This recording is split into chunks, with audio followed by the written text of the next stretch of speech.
Hello, thank you for joining me today. My name is Urena Broussard, soon to be Dr. Urena Broussard Senegal. This is a short introduction to Gestalt Therapy and some key concepts. Gestalt Therapy is a client-centered approach to psychotherapy that helps the client focus on the present and understand what is really happening in his or her life right now, rather than what he or she may perceive to be happening based on past experience.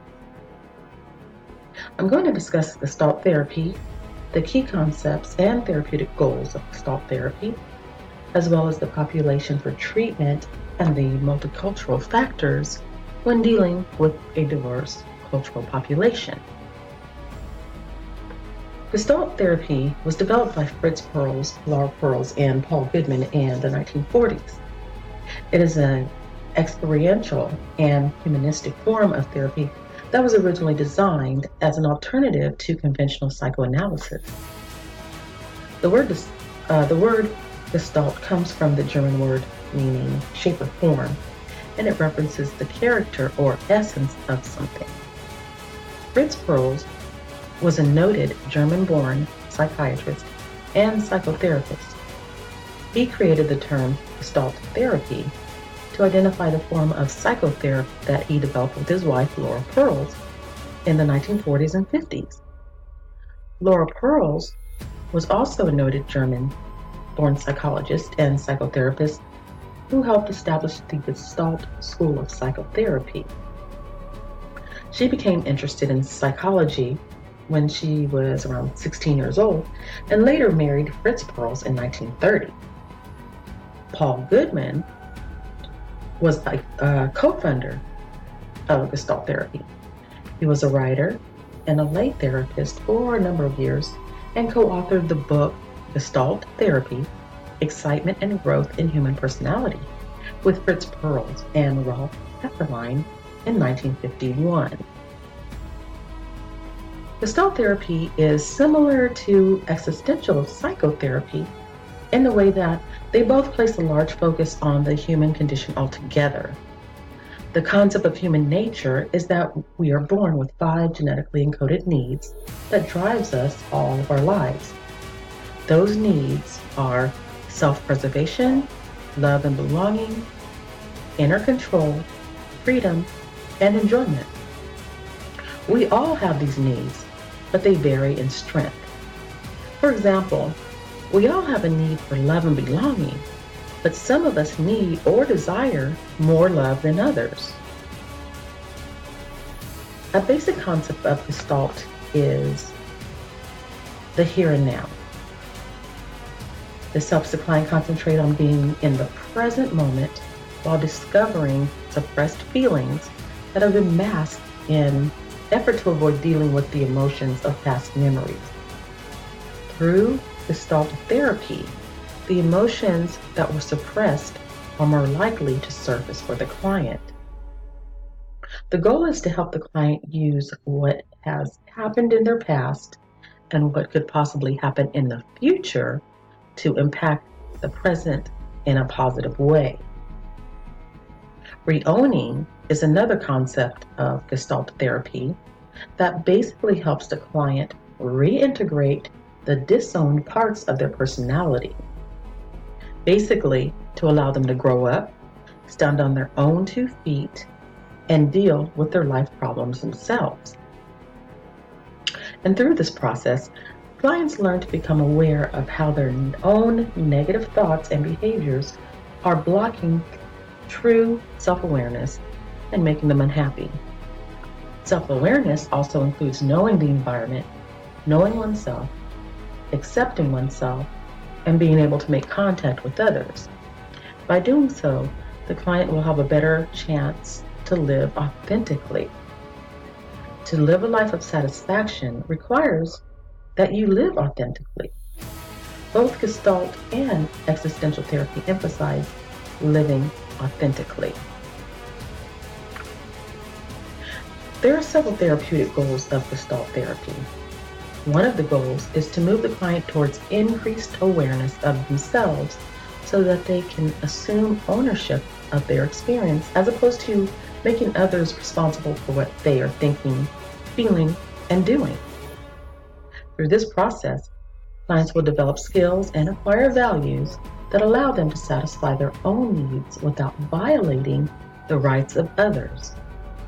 They will become more aware of all of their senses and learn to accept responsibility for what they do, including accepting the consequences of their actions. Once that is accomplished, it will be easier for the client to ask for help, get help from others, and be able to give back to others. Now let's talk about the population that I'm dealing with.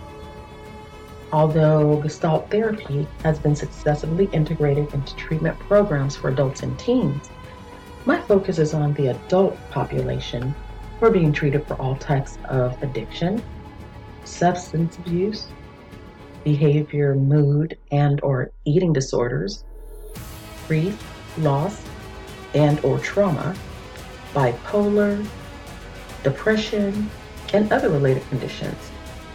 These adults, unfortunately, have influence over their children and quite possibly over other young adults.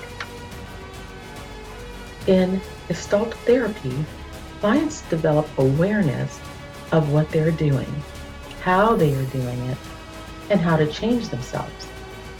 This helps them to define, develop, and learn about themselves in relationships to others, and at the same time, learn to accept and value themselves. But the client has to be open to exploring their past, dealing with emotions, and reaching catharsis. With that being said, there are multicultural factors that may hinder the client from fully benefiting from the experiments in Gestalt Therapy. With cultural diverse populations, Gestalt therapy can be utilized as long as the therapist takes the client's cultural background into account. One of the advantages of using Gestalt experiments with culturally diverse clients is that the experiments can be tailored to fit the unique cultural background of the individual client. This means the therapist must be aware of who the client is and what the cultural background she is dealing with. With that being said, there are some potential disadvantages. Utilizing Gestalt experiments with culturally diverse clients can lead to high levels of intense feelings for the client. For example, clients who have been culturally conditioned not to show emotion and/or to avoid openly expressing their feelings may have difficulty reaching catharsis. These clients may believe expressing feelings openly is a sign of weakness. When the assumption is that catharsis is necessary for any change to occur, the client may become unwilling to participate in the experiment and may actually decide not to continue participating in the counseling plan. Once again, it is the responsibility of the therapist to know her client. In conclusion, Gestalt therapy is an experiential approach that stresses present awareness and the quality of contact between the individual and the environment. The major focus is to help the client become more aware of how their behaviors may be interfering with effective functioning and living in the present.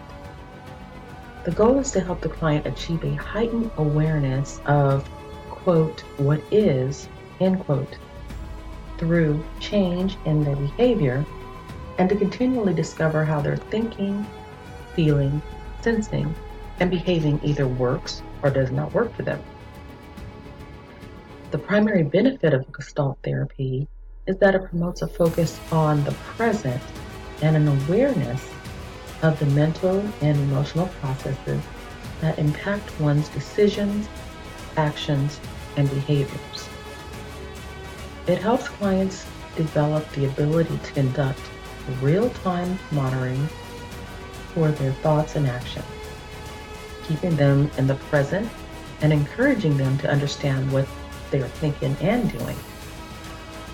These skills allow clients to experience a greater sense of freedom, control, and serenity, and guides them to a transition from a behavior pattern of blind reaction to a healthier and more productive system of conscious and thoughtful action, which ultimately leads to a happier life. I hope you've enjoyed my presentation. Thank you for spending time with me to hear about Gestalt Therapy and the benefits that promote a greater sense of freedom, control, and serenity that leads to a happier life. Goodbye and have a wonderful day.